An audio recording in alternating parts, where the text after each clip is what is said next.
అప్పారావు గారును మన ఈయన ఎవరు మన ఎమ్మెల్సీ గారు ఎక్స్ఎమ్మెల్యే గారు రావు సూర్యప్రకాష్ గారు లోపలికి వెళ్ళారండి. వాళ్ళు వెళ్ళారు కదా మాట్లాడడానికి, నేను వెళ్ళానండి. ఈ లోపల ఉమామహేశ్వరు అన్నది జక్కముడి విజయలక్ష్మి సరే అన్నాడు ఆవిడని చాలా ఇసుగ్గాను. సరే పోన్లే ఎందుకు మనం మాట్లాడకూడదని అలా కూర్చున్నాను నేను. నాగేంద్ర గారు వచ్చారు. సరే నాగేంద్ర గారు వచ్చాక మా కానిస్టేబుల్స్కి దెబ్బలు తగిలి చూడండి అన్నాడు. అంటే సరే మా బాధ కూడా వినండి, మా కార్పొరేటర్ కాలు ఇరిపోయిందంటే ఏంటి నీ కార్పొరేటర్ కాలు ఇరిపోయింది, దీన్ని దోసేయండి, దీన్ని కూడా కేసులు ఇరికించండి, గెంటేయండి, తోసేయండి అని చెప్పేసి తోపించి ఇది చేసి మాట్లాడుతున్నాడు అతను. నేను ఎవరు ఏఎస్పీ సిద్ధారెడ్డి, నేను 354 కంప్లైంట్ పెడతాను. వాళ్ళ చేతిలో ఉన్న పని నేను అడ్వకేట్నే, నేను కంప్లైంట్ పెడతాను. ఈ టైప్ వ్యవహారం చాలా రియాలిటేషన్స్ చూసాం, చాలా ప్రజా ఉద్యమాలు చూసాం, కానీ ఈ టైప్ ఏఎస్పీని ఎక్కడ చూడలేదు. ఇతని వ్యవహారాలు రేపటి నుంచి అదే పని మీద ఉంటాను నేను.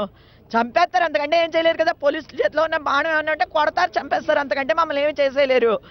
ఖచ్చితంగా ప్రజా ఉద్యమం ఇది. ప్రజా ఉద్యమంలో వాళ్ళు ఇష్టం వచ్చినట్టు వ్యవహరించడం అనేది చాలా తప్పైనటువంటి విషయం.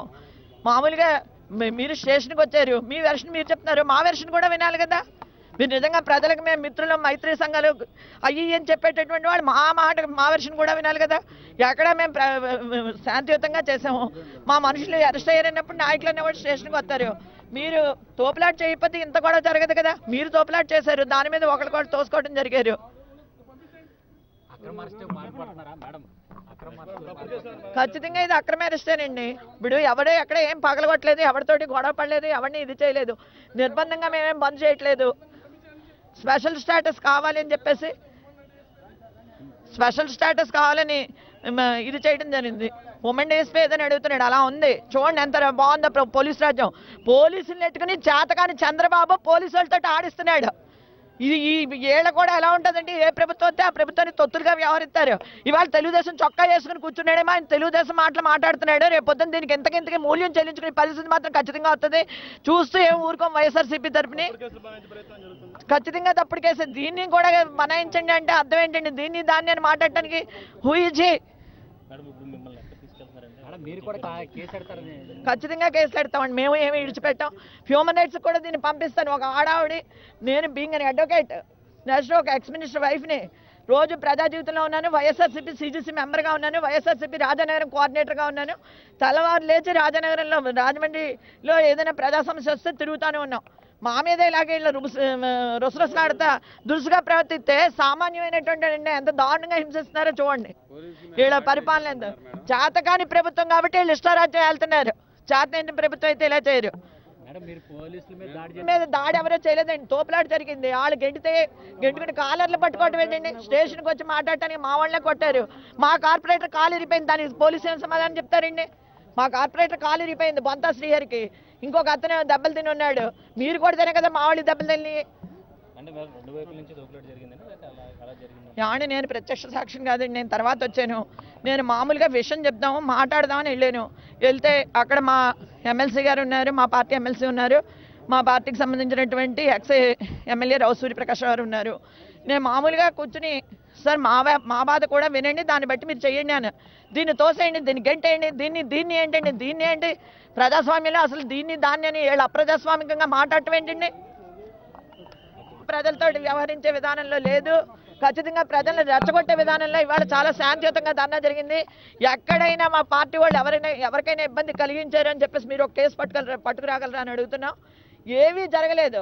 కోరుకొండలో కానీ, రాజానగరంలో కానీ, సీతానగరంలో కానీ, రాజమండ్రిలో కానీ, కడియంలో కానీ, రాజమండ్రి రోడ్లో కానీ ఎక్కడా గొడవలు జరగకుండా ప్రశాంత వాతావరణంలో ప్రజలు స్వచ్ఛందంగా బంద్ చేస్తూ ఉంటే కావాలని వైఎస్ఆర్సీపీ కార్యకర్తలని నాయకుల్ని రెచ్చగొట్టాలని చేసేటటువంటి తప్పుడు పనులు ఇక్కడ చేస్తున్నారు.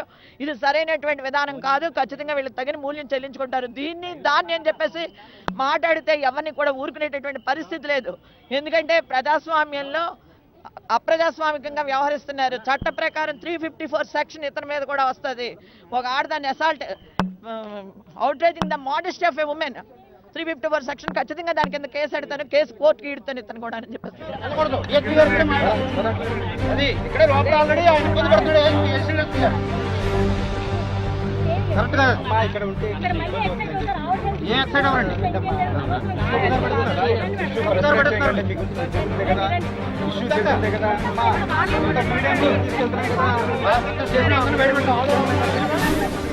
బయట పంపించి ఆవిడ లోపల మాట్లాడొచ్చు. పప్పుదారి పడుతున్నారు. కొత్త కాదు మాకు మా నాయకులు కూడా ఒప్పుకోవాలి కదా.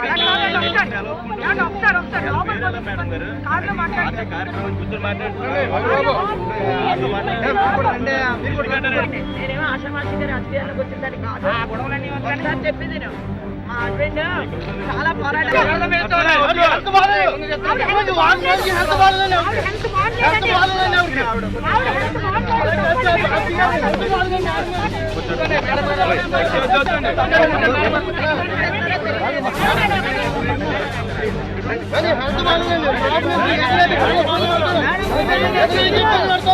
పోలీసుల దౌర్జన్యం, పోలీసుల దౌర్జన్యం, పోలీసుల దౌర్జన్యం, పోలీసుల దౌర్జన్యం.